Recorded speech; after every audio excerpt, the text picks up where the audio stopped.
ये हमारे दीनियात का तालिब इल्म।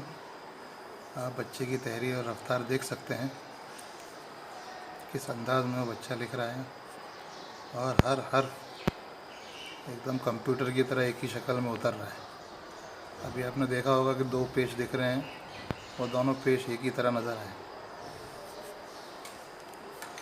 क्या पढ़ता बच्चा? बोलो बेटा।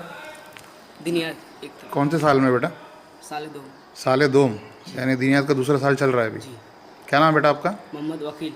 मोहम्मद वकील, माशाल्लाह। कहाँ के हो बेटा? बिहार के। बहुत अच्छा। कटिहार। कितने पारे लिख चुके अभी तक? 10-12। 10 पारे, माशाल्लाह ये माशा। इसमें 4 और दूसरा कुरान 6। कब तक पूरा हो जाएगा कुरान ये? बकरीद में पीछे सर। अभी पूरा कब हो जाएगा ये? इस साल में पूरा कर लोगे इसको? जी। कौन से उस्ताद के पास पढ़ते हो? मोलिनूस। माशाल्लाह। मौलवी यूनुस कौन से? 4 नंबर बरहनपुर। माशाल्लाह माशा। ठीक है बेटा, जज़ाकुमुल्लाह खैर बेटा।